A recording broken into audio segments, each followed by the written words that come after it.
Right. ఇదే అంశంపై స్పందించడానికి మనతో ఉన్నారు టీడీపీ నేత బండారు వంశీకృష్ణ. వంశీకృష్ణ గారు నమస్తే అండి, వెల్కమ్. వంశీకృష్ణ గారు good evening. Good evening. Right. Actually మా గుంటూరు ప్రతినిధితో ఇప్పుడే ఫోన్ ఇన్లో మాట్లాడటం జరిగింది. నేను డైరెక్ట్గానే అడిగాను, ఆయన ఎగ్జాక్ట్గా ఏం మాట్లాడాడో చెప్పండి అని చెప్పేసి. ఆయన కూడా మా ప్రతినిధి చెప్పడానికి ఇబ్బంది పడ్డాడు. ఆయన ఒక పబ్లిక్ డొమైన్లో వాడకూడనటువంటి లాంగ్వేజ్ వాడాడని చెప్పేసి. ఆల్రెడీ నాకు ఉన్నటువంటి సమాచారం ప్రకారం అతను రోడ్డు మీద జనాలు కూడా మాట్లాడటానికి ఇబ్బంది పడే లాంగ్వేజ్ని చంద్రబాబు నాయుడు గారి మీద ఉపయోగించాడని అర్థమవుతోంది. So what you are going to do? మీది చాలా మంచి ప్రభుత్వం కదా, మరి ఆయన వారి పట్ల మంచి ప్రభుత్వమా లేకపోతే శాంతి భద్రతల పట్ల మంచి ప్రభుత్వాన్ని ప్రూవ్ చేసుకోవాల్సిన సమయం ఆసన్నమైందేమో?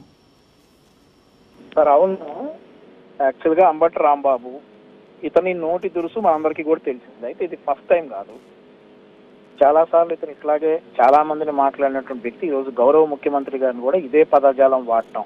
వాళ్ళ ఇంట్లో అవే మాట్లాడుకుంటారేమో సార్, వారి భార్యతోటి పిల్లలతోటి ఆయన అయ్యే మాట్లాడతాడేమో. ఈరోజు రాష్ట్రంలో అట్లాంటి పదాలు ఆగిపోయి దాదాపుగా 19 నెలలు అవుతా ఉంది. కూటమి ప్రభుత్వం వచ్చిన తర్వాత అట్లాంటి మాటలు మాట్లాడే వ్యక్తులందరూ కూడా ఈరోజు చెస్ట్కు బిల్డ్ చేసుకొని తిరుగుతున్నారు. వాడికి ఏమో గడ్డాలు మీసాలు అది వరకు బాగా నల్లగా ఉండే, ఇప్పుడు తెల్లగా అయిపోయాయి. ఇక ఈ రోజు జరిగిందంతా కూడా సురేష్ గారు, this is a strategy. Laddu విషయంలో ప్రజల దృష్టి మరల్చడానికి, రాష్ట్రంలో law and order disorder create చేయడానికి, లా అండ్ ఆర్డర్ అదుపు తప్పాలి, ఈ లడ్డూ విషయం ప్రజల దృష్టి మర్చిపోవాలి. ఈరోజు ఒక్కొక్క వాస్తవం బయటకు వస్తా ఉంది. లడ్డూ విషయంలో సిట్ రిపోర్ట్ అంతా కూడా ఒక్కొక్క వాస్తవం బయటకు వస్తా ఉన్నటువంటి తరుణంలో వీళ్ళు చేసినటువంటి ఈ యతవ పని అంబటి రాంబాబు అనేవాడిని ప్రయోగించి గౌరవ ముఖ్యమంత్రి వర్యుల మీద అసభ్య పదాజాలంతో మాట్లాడటం. ఎందుకు సార్, ఎందుకన్నాడు సార్ అంబటి రాంబాబు చంద్రబాబు నాయుడు గారు నా మాట? 3000 పెన్షన్ 4000 చేసినందుకు అన్నాడా? ఈ రోజు రాష్ట్రానికి ఒక రాజధాని తీసుకొస్తున్నందుకు అన్నాడా? లేదంటే 16,000 డిఎస్సి పెట్టి 16,000 టీచర్ ఉద్యోగాలు ఇచ్చినందుకు అన్నాడా? లేదంటే రేపు ఆదివారం రేపు పెన్షన్ ఇకపోతే మా వృద్ధులు సామాజిక పెన్షన్ ఇకపోతే అందరూ ఇబ్బంది పడతారని చెప్పేసి ముందు రోజే పెన్షన్లు ఇస్తున్నందుకు అన్నాడా? అన్నా క్యాంటీన్లు ఓపెన్ చేసినందుకు అన్నాడా? ఈ రోజు రాష్ట్రంలో ఎక్కడికి వెళ్ళాలన్నా గతంలో ఉన్నటువంటి రోడ్లు లేకుండా మెరిసిపోతున్న రోడ్లు ఇచ్చినందుకు అన్నాడా? ఈ రోజు ప్రజల పక్షాన చంద్రబాబు నాయుడు గారు 76 సంవత్సరాల వయసులో వారి సంక్షేమం గురించి పోరాడుతూ ఉంటే అంబటి రాంబాబు అనే మాటలు ఇవా సార్? 19 నెలలుగా ఆగిపోయే ఈ మాటలు, మార్క్ మై వర్డ్స్, 19 నెలల తర్వాత మళ్ళీ శాంతి భద్రతలకు విఘాతం కలిగించడానికి, మా కార్యకర్తలను రెచ్చగొట్టడానికి అంబటి రాంబాబు రూపంలో జగన్మోహన్ రెడ్డి ఆడినటువంటి స్ట్రాటజీ ఇదంతా కూడా. ఏదైతే ఈ లడ్డూ విషయాల్లో వాళ్ళ విషయాలన్నీ బయటకు వస్తా ఉన్నాయో, వాళ్ళు చేసిన దుర్మార్గాలన్నీ బయటకు వస్తున్నటువంటి తరుణంలో ప్రజల దృష్టి మరల్చడానికి చేసినటువంటి ప్లాన్.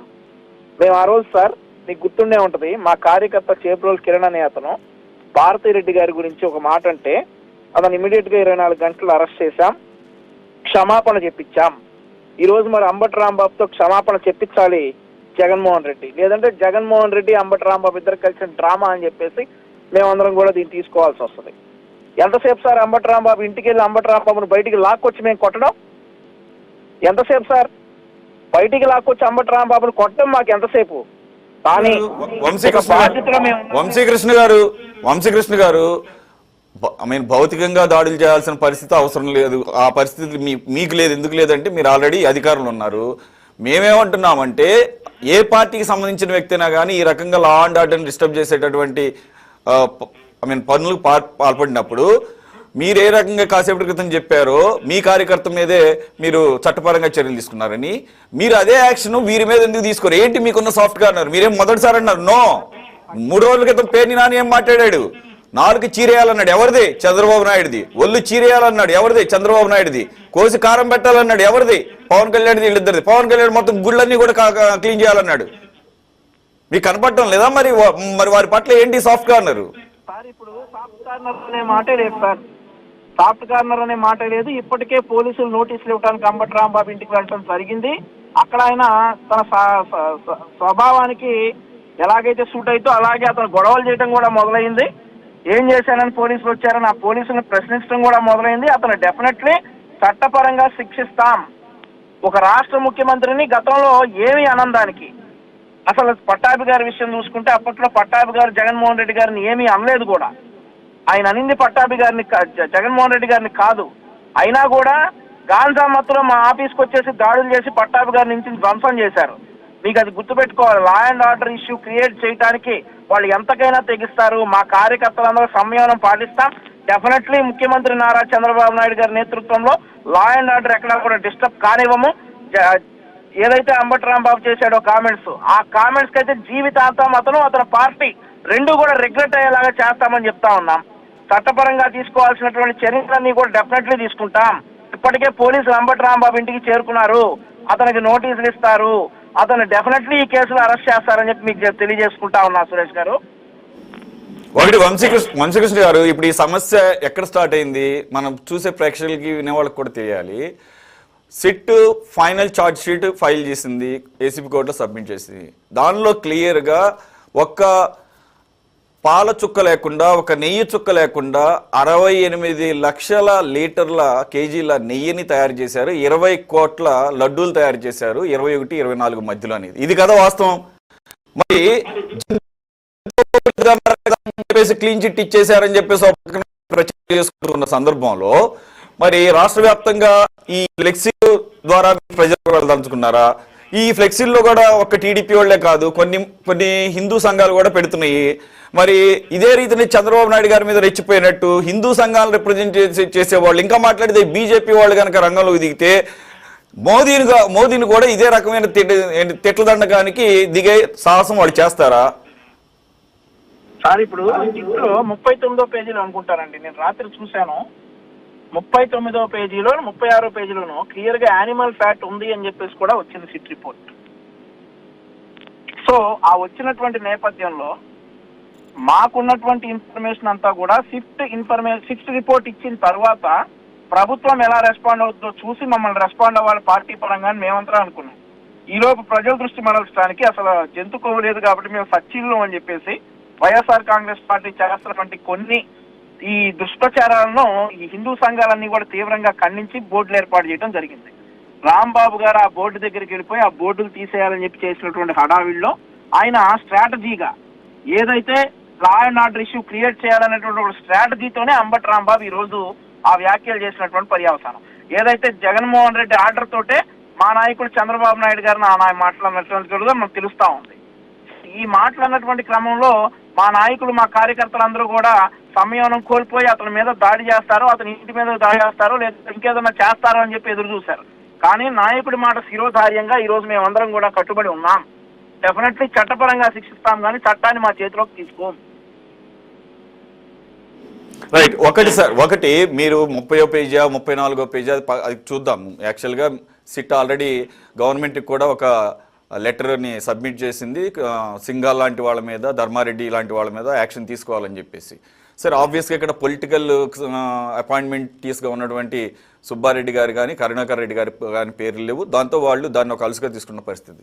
అదంతా ఒక ఎత్తు, అది పక్కన పెడదాం కాసేపు. నేనేమంటున్నా అంటే కెమిస్ట్రీ చదువుకున్నాడు ఎవరికైనా, కొద్దిగా కాస్త ఇంజనీరింగ్ చదువుకున్నాడు ఎవరికైనా కానీ ఎస్టర్స్ కలిసిని, అలాగే ఎమల్సిఫైర్స్ కలిసిని, అలాగే ఈ పామోలిన్ ఆయిల్స్ తయారు చేసే విధానాన్ని కనుక తీసుకుంటే ఎయిదర్ వెజిటబుల్ ఫ్యాట్స్ కానీ ఆర్ యానిమల్ ఫ్యాట్స్ కానీ ఖచ్చితంగా ఉండే అవకాశం ఉంటుందని చెప్పేసి కెమికల్ ఇంజనీర్స్ కూడా చెప్తున్నారు. మనకు కూడా కొంత అవగాహన ఉంది. ఆ టెక్స్చరు దాని సువాసన రావడానికి ఎస్టర్లు వాడితే ఆల్రెడీ ఆ స్మెల్ వస్తుంది, అలాగే ఎమల్సిఫైర్స్ వాడితే ఆ టెక్స్చర్ వస్తుంది. ఆబ్వియస్గా అది ఈ టెస్టులు పాస్ అవడానికి ఉపయోగపడింది. ఈ సిట్ ఏదైతే సుప్రీంకోర్టు కాన్స్టిట్యూట్ చేసినటువంటి ఆ సిట్టే స్వయాన ఒక్క చుక్క మిల్క్ లేకుండా తయారు చేశారన్నప్పుడు ఇది ఈవెన్ కల్తీ నెయ్యి అన్న మాట కూడా కాసేపు పక్కన పెట్టాను. ఇది ఫేక్ గీ అంటారు, అది నకిలీ నెయ్యి, కల్తీ నెయ్యి కాదు. నెయ్యిలో ఏమైనా కలిపితే కల్తీ అవుతారు. నకిలీ నెయ్యి కానటువంటిది అన్ని పెట్టారు. పెట్టినప్పుడు అంటే కెమికల్స్తో ప్రజల యొక్క ఆరోగ్యాలతో కూడా ఆడుకున్న సందర్భం ఉంది. ఈ పరిస్థితుల్లో అసలు ఆ యానిమల్ ఫ్యాట్ అన్న డిస్కషన్ పక్కన పెట్టేసేయండి. అది కాదు ఇక్కడ మాట్లాడుకోవాల్సింది. 250 కోట్ల రూపాయల స్కామ్ చేసినటువంటి టీటీడీ నిధుల్ని మింగేసినటువంటి వాళ్ళ మీద ఆ రకమైనటువంటి ప్రచారం జరగాలి తప్ప అక్కడ ఏం కలిసింది లోపల ఏం కలవలేదనేది కాదు. అసలు నెయ్యే కాదు, దానికి సమాధానం చెప్పాలి ఎవరైనా కానీ. దానికి సమాధానం చెప్పకుండా రోడ్ల మీదకి వచ్చేసి లా అండ్ ఆర్డర్ డిస్టర్బ్ చేస్తారంటే మరి ప్రభుత్వం ఉన్నది దేనికి, పోలీసులు ఉన్నది దేనికి? ఇక్కడ డబ్బు కంటే కూడా ముందు ఇంపార్టెంట్ అయినటువంటివి వెంకటేశ్వర స్వామి భక్తుల మనోభావాలు. ఏదైతే చాలా దురదృష్టకరం. మనం ఈ రోజు స్వామి ప్రసాదం 1715 ఆగస్టు 2వ తారీఖు స్టార్ట్ అయింది సార్. 1715 సంవత్సరం ఆగస్టు 2వ తారీఖు స్టార్ట్ అయినటువంటి స్వామి ప్రసాదం 300 సంవత్సరాలుగా చాలా బ్రహ్మాండంగా జరిగి ఈ YSR Congress party government form చేసిన తర్వాత ఇలా మనకి నిత్యం వివాదాల్లో నిలుస్తా ఉంది అని అంటే ఇది ఘోరమైనటువంటి మనోభావాలు దెబ్బతీసేటటువంటి ప్రక్రియ. సరే మీరు అన్నారు ఇప్పుడు ఆ జంతు కొవ్వు అవన్నీ ఆ కెమికల్స్ అవన్నీ కలిసినటువంటి లడ్డు తయారు చేసిన తర్వాత ఈ రోజు ఆ విషయాలన్నీ బయటకు వస్తా ఉంటే వాళ్ళు చేసినటువంటి దుశ్చర్య కూడా మనం అందరం కూడా చూసాం.